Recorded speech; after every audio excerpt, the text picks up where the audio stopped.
지금은 큰 교회에서 은퇴 원로 목사로 계시는 어느 목사님이 전도사로 있을 때 부산 구덕체육관에서 큰 집회가 열리게 되었습니다.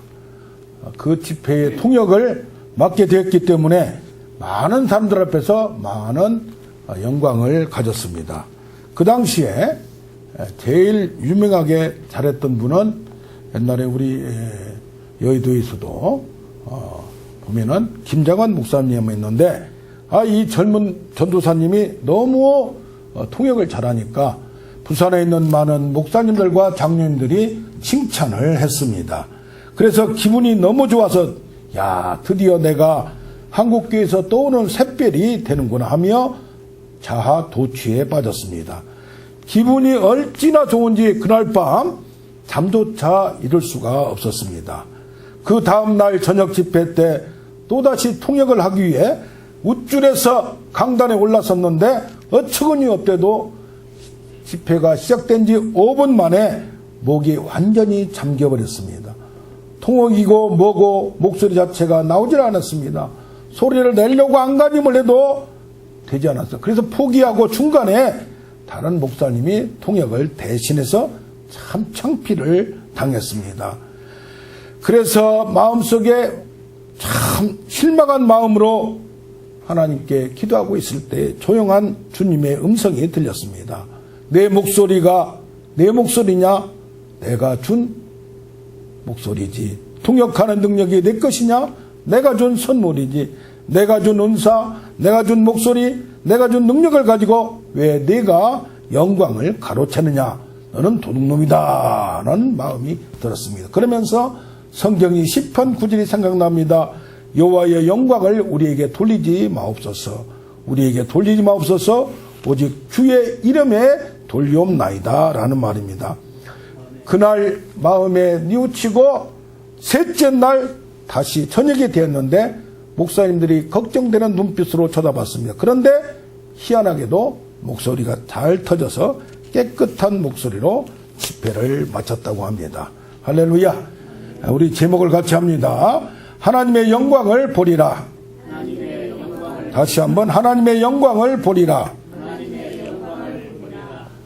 지금 예화에서는 하나님의 영광이 나타나는데 그걸 가로챈 도둑놈 심보였지만은 오늘 말씀을 보면 첫째로 하나님의 영광은, 하나님의 능력은 믿음으로 바라보고 믿음으로 해석하고 먼저 감사하며 먼저 선포하는 것입니다.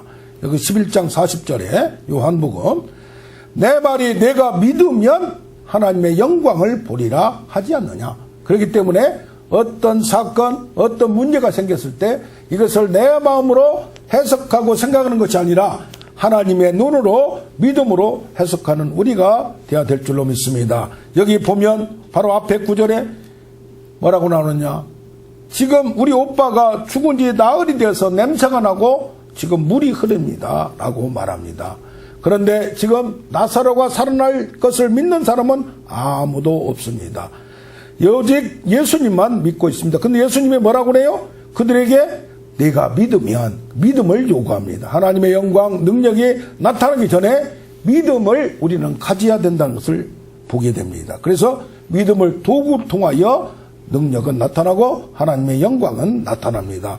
여기 11장 42절에도 아직 나사로를 살린 것도 아닙니다. 그런데 돌을 옮겨 놓으라 한 다음에 그 앞에서 하는 말이 아버지여 내 말 들으심을 감사합니다. 항상 내 말 들으신 줄을 내가 알았나이다. 그러나 이 말을 지금 하옵는 것은 이 주위에 서 있는 무리를 위해서 아버지께서 나를 보내신 것을 믿게 하려 함이라. 그래 어떻게 해요?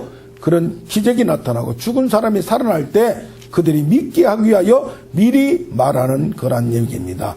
어떻게 죽은 자가 살아날 것을 선포하고 무대뽀로 그냥 허무맹랑하게 헛소리하는 것이 아니라 이렇게 믿어지게 기도하는 걸 보면 여기 뭐라고 나오느냐.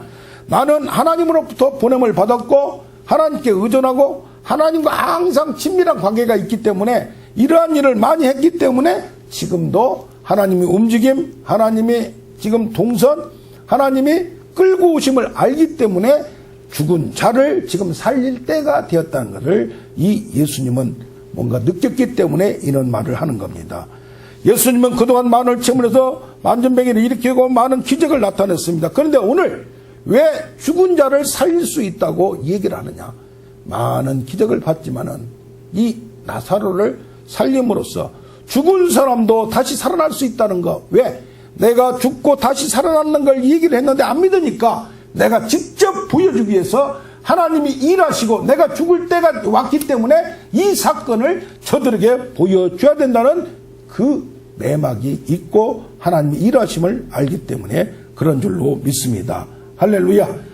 여기 요한복음 9장에도 날 때부터 눈이 안 보인 맹인을 데리고 왔습니다. 그러니까 제자들이 물으면 이게 왜 그렇습니까? 누구의 죄입니까? 모든 문제는, 사건은 하나님과의 관계에서 잘못된 것, 죄 때문에 있다고 그들은 성경을 통해서, 구약을 통해서 배웠습니다. 그래서 내가 지금 잘못되고 이 맹인이 잘못된 것은 누구의 죄입니까? 이 사람이 낳기 전에 됐는데 이 사람이 죄라고 하면 말이 안 돼요? 그건 부모의 죄입니까? 이걸 따지고 원인을 따지려고 얘기하고 있는데 예수님은 뭡니까?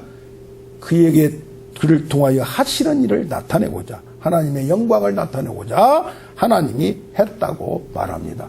그러니까 문제를 보기 전에 문제가 해결되고 나서 그런 어려움 가운데 있기 때문에, 아무리 인간이 할 수 없기 때문에 하나님이 살아계심을 보여주는 문제였다는 겁니다. 사건이었다는 겁니다.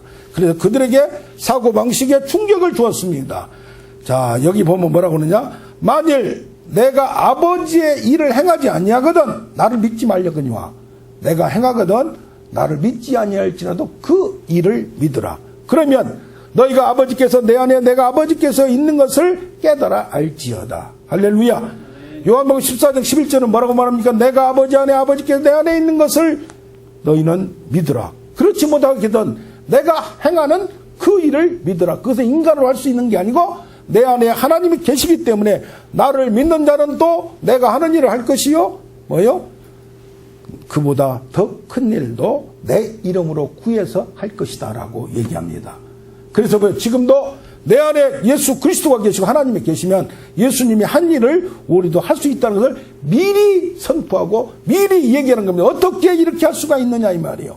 우리도 오늘 이 성경을 통해서, 말씀을 통해서 믿음이 한 단계 업그레이드 되어서 어떤 문제가 생겼을 때, 어떤 일이 생겨났을 때 이것을 어떻게 해석하고 어떻게 바라보느냐, 하나님이 하실 일, 하나님의 영광을 바라보는 우리가 되길 원합니다.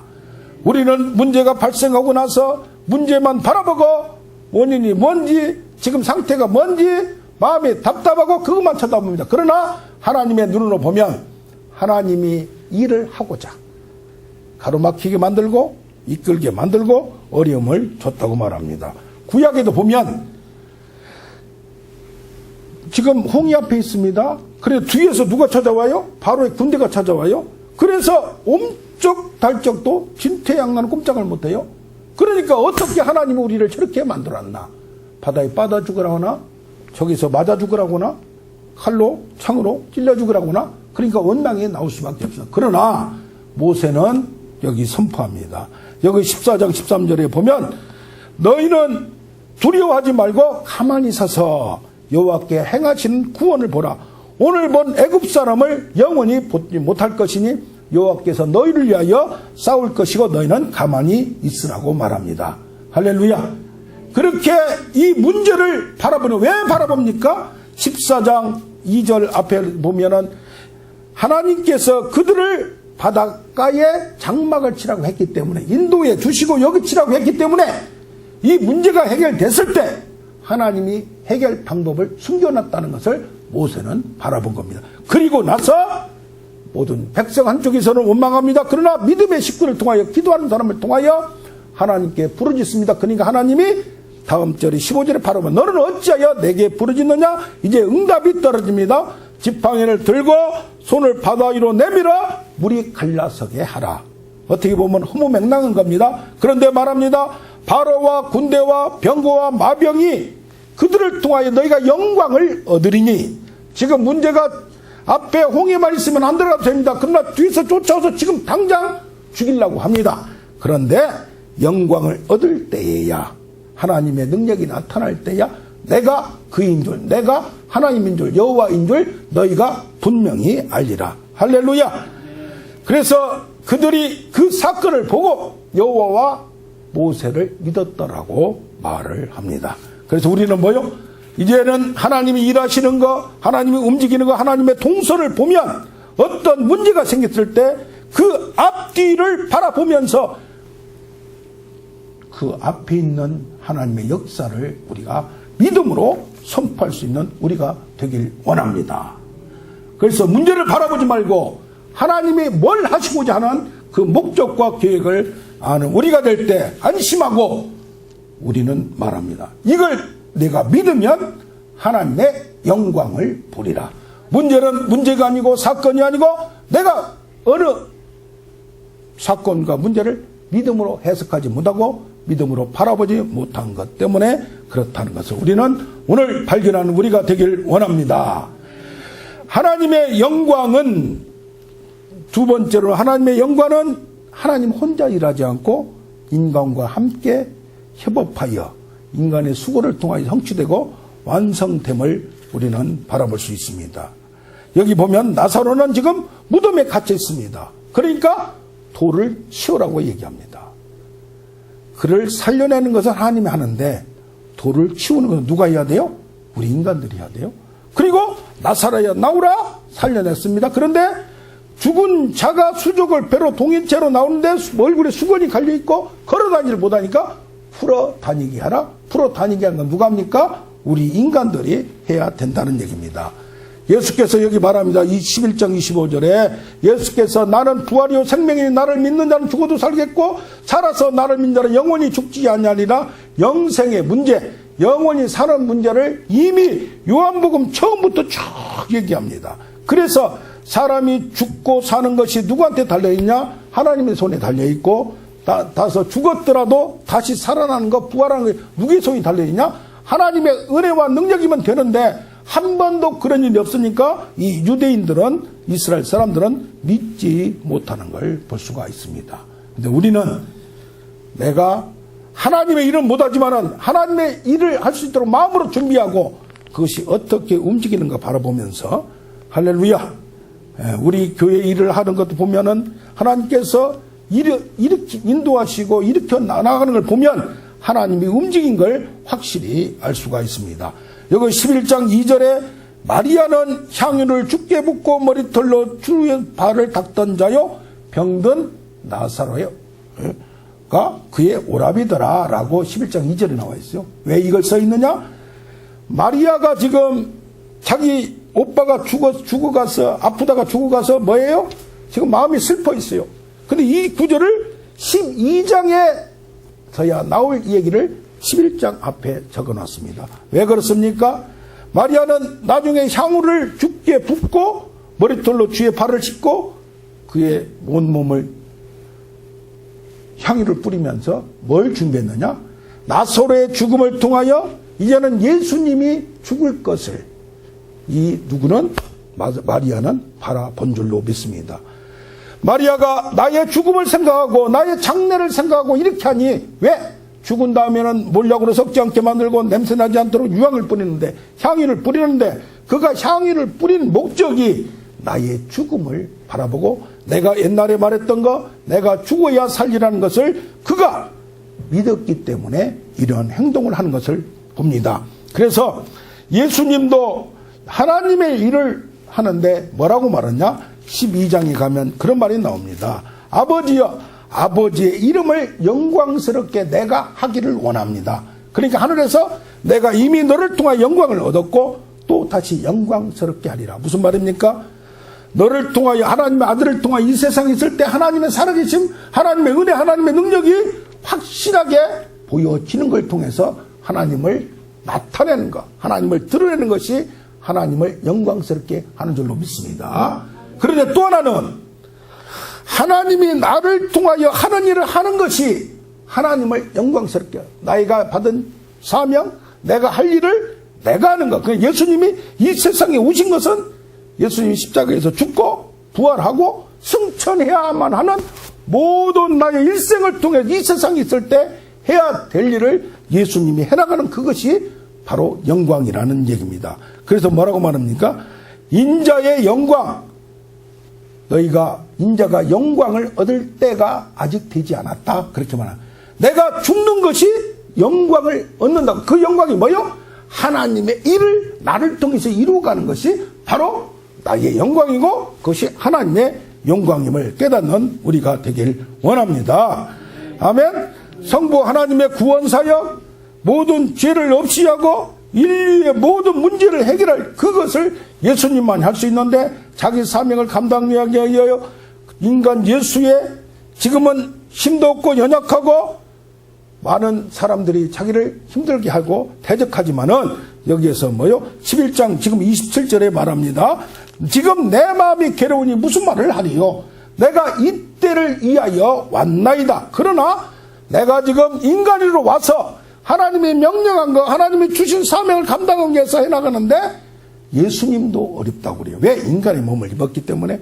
그래서 내 마음이 괴롭다고 해요.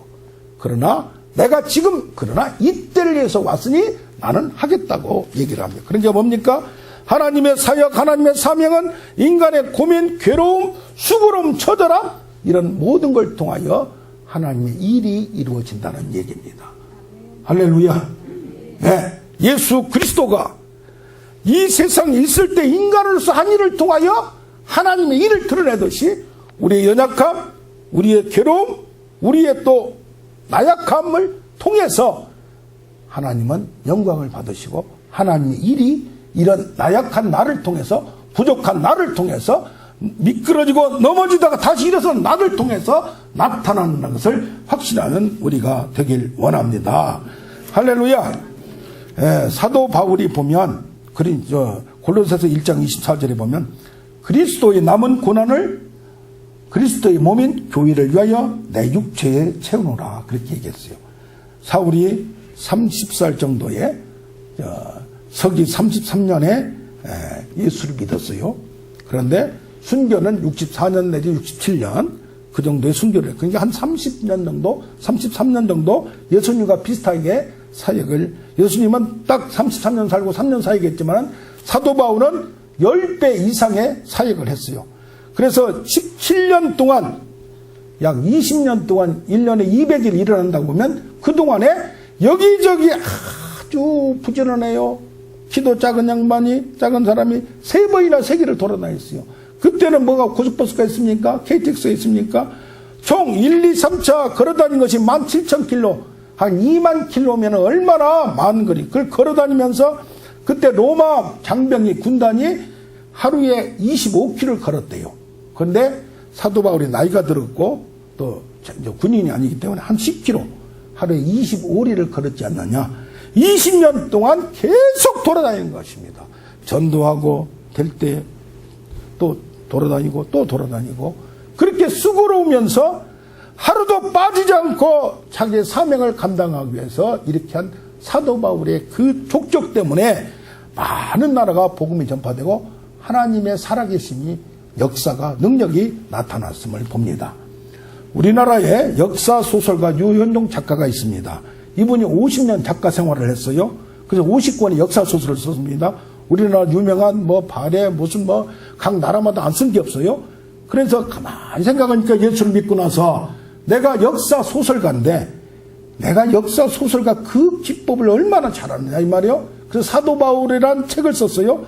인간 바울, 능력이 나타나는 게 아니라 이 인간 바울이 어떻게 그동안에 돌아다니면서 이렇게 했는가를 2권의 책을 쓰면서 자기의 사명을, 자기의 은사를 통하여 드러낸 걸 봅니다.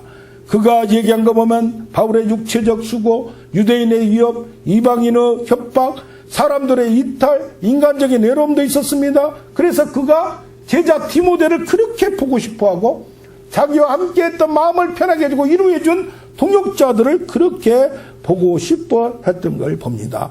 성경에 보면 동역자들 이름을 일일이 기억하면서 그들을 잘 접대하라. 그들이 나를 외로울 때 나를 어떻게 했다. 일일이 하면서 육체적 가시, 연약함, 어떤 게 질병도 항상 함께 하면서도 그 사도 바울의 불 같은 그 사명감은 꺼지지 않았습니다.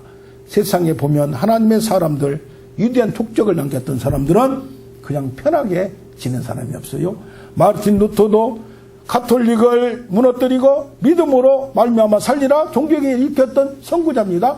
그가 나중에는 나이가 들어서 질병으로 고생을 하면서도 그 속에서 불같이 일어나는 그것 때문에 그런 것도 질병도 그를 막을 수가 없는 상황입니다. 칼빈도 평생 허약했습니다. 그러나 연구하고 말씀을 가르치고 말씀을 전달하고 말씀을 깊이 묵상하는 데에는 칼빈만큼 명석한 사람이 없습니다. 스펄전 설교의 황제란 사람도 우울증에 걸려서 어떤 데는 힘들어서 그러나 그런 과정을 통해 남이 겪을 수 없는 영적 깊이가 말씀의 깊이가 더해짐을 봅니다. 할렐루야. 그들이 그럼에도 불구하고 하나님의 영광을 바라고 끝까지 분투하며 깊게 들어갈 때 다른 사람이 겪을 수 없는 그 하나님의 감동과 하나님의 음성을 듣게 되는 걸 봅니다. 할렐루야. 예. 여기 성가 작곡가 중에 하이든이라는 사람이 있습니다. 이 하이든은 그동안에 묵상하면서 좋은 성가를 만들었어요. 그런데 천지창조라는 유명한 곡을 만들었는데 이것은 성경의 창세기와 밀턴의 신라관 어떻게 자세히 소설같이 적어서 밀턴이 왜 어떻게 아담이 그 에덴의 동산에서 쫓겨났는가 그것을 해서 그런데 이걸 힘들게 고생하면서 한 다음에 막상 비엔나에서 공연이 이루어지는 첫날 몸이 아파서 앞에 나오지도 못하고 저 뒤에 거의 누워있다시피 앉아있었습니다.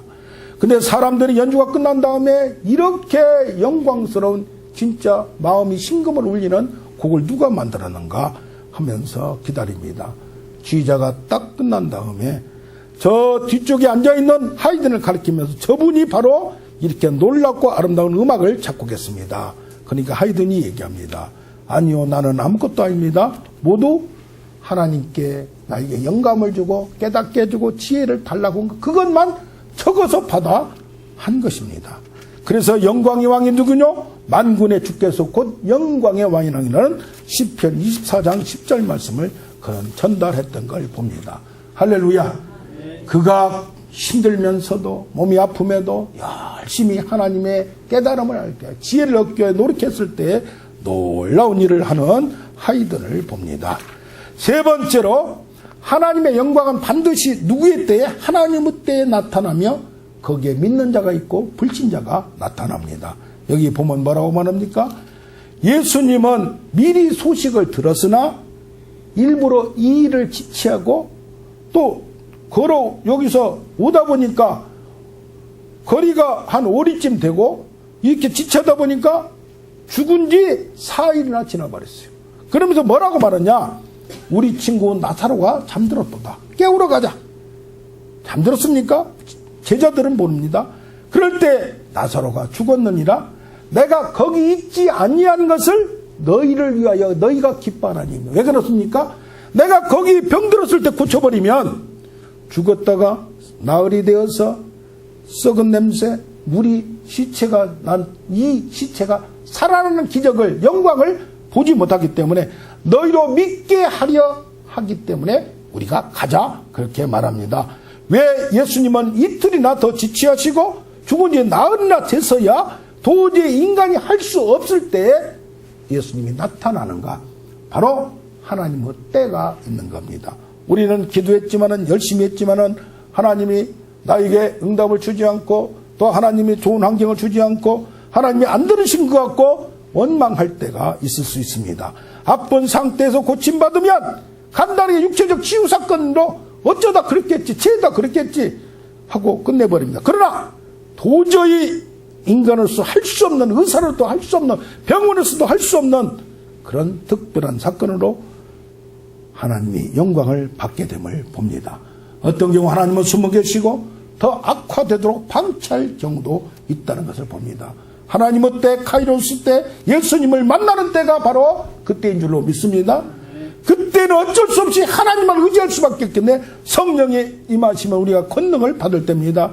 인간 능력으로 도저히 할 수 없을 때 우리는 부지지를 할 수밖에 없고, 그때 하나님 믿음을 주시고 하나님의 믿음으로 해석하고 바라보게 될 줄로 믿습니다. 아멘.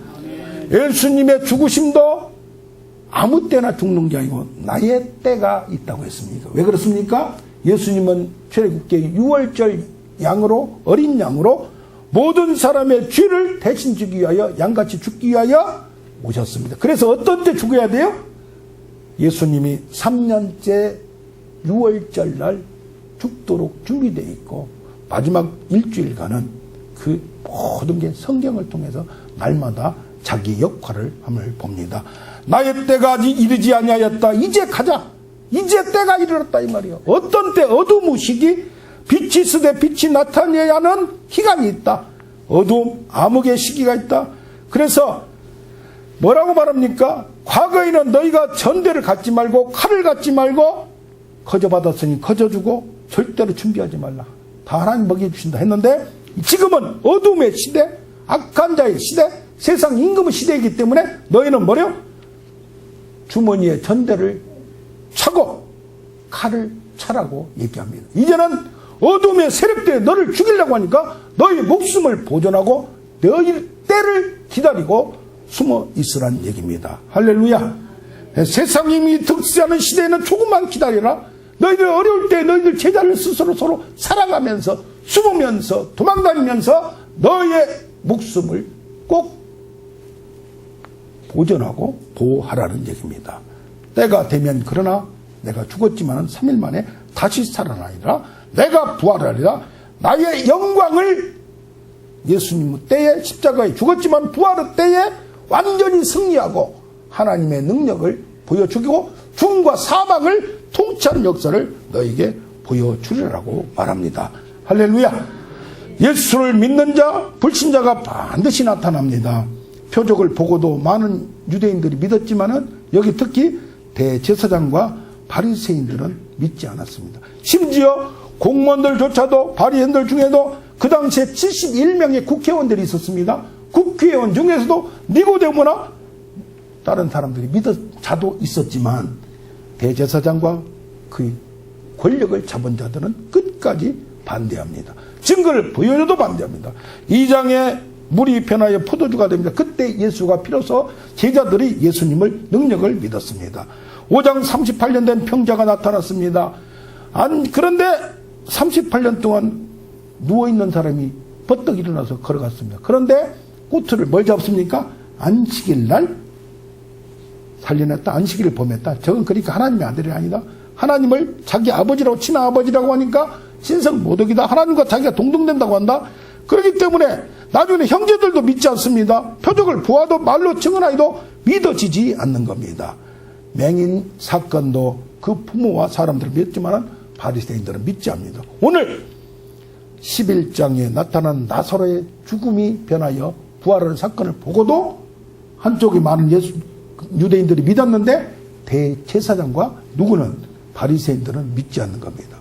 공관복음을 보면 마태복음, 마가복음, 누가복음을 보면 그들이 처음부터 이렇게 예수님을 추적하고 예수님의 모든 기적들을 보고 저 가만두면 되지 않겠다라고 다른 복음에서는 성전 정화 사건, 척결 사건을 통하여 예수님을 죽여야 되겠다고 결정했다고 판단합니다. 그러나 이 요한은 비로소 지금 죽어있는 나사로를 살렸는데 나사로를 살린 것 때문에 이제는 죽이기로 완전히 모의하는 역사가 12장 그 다음 장에 바로 나옵니다.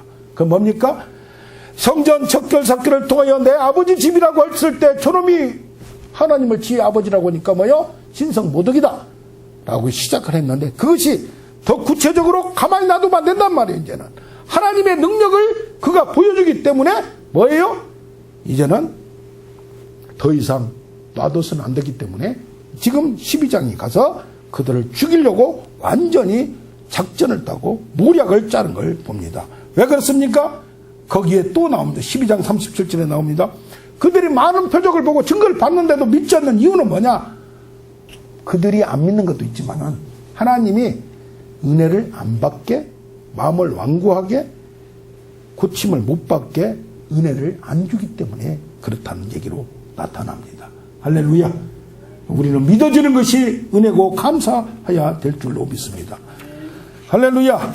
어떤 사람들은 그들이 유대교에서 출교당하면 먹고 사는 것 때문에 하나님의 영광보다 사람의 영광을 두려워하기 때문에 그렇다는, 하나님께 나오지 못한 사람들도 있었습니다. 여러분, 당구 알아세요? 당구? 요새 당구장이 여기저기 많습니다. 당구장이 한참 없어지다가 나이 드신 분들이 같이 만나면 어디로 가냐면은 이제는 술 잘 먹으러 안 갑니다. 뭐로 가요? 옛날에 당구 쳤던 옛날에는 당구를 치면 공부를 안 하고 무슨 그런 사람들만 하고 그냥 밤을 샌 사람들은 당구가 뭐 500, 1000까지 치기도 해요.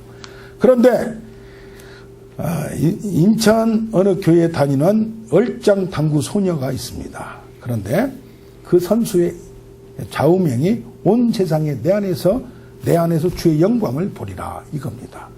그가 지금 선수 생활을 하면서도 일주일에 2-3차례 새벽 기도를 나가고 어떤 날은 시합을 하고 와서는 담임 목사한테 와서 예배를 드리고 싶다고 하면 30분 동안 눈물을 흘리고 하나님의 은혜를 사모하는 사람입니다. 그가 처음에는 교회를 다니지 않았습니다. 그러나 성경 공부하면서 히브리서 10장 17절 저희 죄와 저희 불법을 내가 다시 기억하지 아니하리라 그 말씀을 듣고 얘기를 듣는데 마음속에 자기가 죄인한 것이 확 깨달아지고 눈이 번쩍이면서 예수님의 생각도 자기가 죄인한 것도 한 적도 없는데 말씀이 깨달아지고 하나님을 믿어야 되겠다는 결단. 그래서 뭐요? 말씀에 꽂히는 것이 말씀의 은혜가 이렇게 중요한 줄로 믿습니다. 구원의 확신을 가졌습니다. 신앙을 갖기 전까지 나의 삶의 목표는 나의 영광을 위하였는데 내가 유명해지는 거였는데 하나님이 믿게 되면서 하나님이 나를 위하여 예비한 뭐가 있다. 그래서 믿음을 가지는 우선순위가 바뀌었습니다. 그런데 그가 처음에는 어렸을 때 뭐냐면 테니스 선수를 했어요. 부모님이 선수로 키웠기 때문에. 그런데 이 다리가 작고 키가 안 크기 때문에 그것보다는 당구가 한국에서는 그 당시에 유명하지 않은데 외국에서는 시합도 많이 합니다. 그래서 좀 유명하니까 실내에서하고 경쟁력이 별로 없는 거, 다른 사람이 안 하는 거, 그래서 당구를 시켰어요. 그래서 중학교 2학년에 당구를 위해서 학교도 중퇴하고 검정고시로 다니면서 이렇게 또 체육대학교를 들어가고 이렇게 하면서 이렇게 했습니다. 그런데 2006년도에 그렇게 믿음을 가지고 당구 하나로 포켓볼로 내가 하나님의 영광을 드리리라 한 그에게 세계적인 당구 스타 자넷 리, 미국에 있는 한국 사람 같아요. 포켓볼로 친선 경기로 한국이 유명하게 됐어요. 유명해야 하나님의 영광 드러내기도 쉬운 거예요. 할렐루야. 그러면서 내 꿈은 세계 선교사이며 당구도 세계 선교 도구입니다. 하면서 많은 세계 선수들과 겨루고 했는데 나중에는 세계 3등까지 올라가고 당구 하나로 세상이 바뀌면서 프로그램이 많아지고 TV가 많아지니까 당구도 하루 종일 당구를 보여주는 코너가 있어요. 그런 TV가 있어요. 채널이 있어요. 그러면서 이제는 많이 유명해졌어요. 나같이 키도 그렇게 크지도 않고 예쁘장하게 생겼지만은 이런 나를 하나님이 이렇게 유명하게 만들고 써주신구나 하면서 또 내가 나를 위해서 어떤 남자를 만나야 좋을까 기도해 왔는데 이지성 작가라고 나이가 한 번, 두 번 만났는데 나이가 너무 차이가 10살 이상이 차이가 나요. 부모님들이 여자 쪽 부모님들이 믿는 분이들지만은 반대를 많이 했습니다. 그런데 이지성 작가가 꿈에 이 차유람 선수가 딱 보이는 거예요. 그래서 꿈에 보였다고 문자를 쓰고 이렇게 교류하는 과정에 기도하면서 정말 하나님 만나도 될까요? 서로 시간이 지날수록 배우자라는 확신이 들기 시작합니다. 그래서 이 이지성 작가는 또 어떤 사람이냐? 자기의 일세로 지금 유명하게 됐습니다. 많은 지금 시대가 달라졌기 때문에 지금 돈도 많이 법니다. 그런데 15개 학교와 교회에 돕고 있고 9만 명이 있는 회원 팬카페에 그 사람들이 저소득층 공급방에서 인문학 교육 봉사를 하고 또 저기 인도의 캘커타의 세계 선교도 하면서 많은 일을 숨어있는 인재입니다. 이 둘이가 작년에 결혼해서 좋은 가정도 이루는 걸 믿습니다. 할렐루야. 기다리고 기다리다 보면 하나님의 영광을 주실 때가 있고 좋은 가정도 줄 때가 있는 걸 믿습니다. 우리 말씀을 정리하겠습니다. 하나님의 영광은 어떻습니까? 하나님의 영광은 믿음으로 바라보고 믿음으로 해석하고 먼저 감사하며 먼저 선포하는 것입니다. 하나님의 영광은 인간의 수고와 인간의 협업으로 완성되고 성취됩니다. 하나님의 영광은 반드시 하나님의 때에 나타나며 믿는 자가 있고 불신자가 있지만 반드시 하나님의 영광이 드러나고 나타날 줄로 믿습니다. 아멘.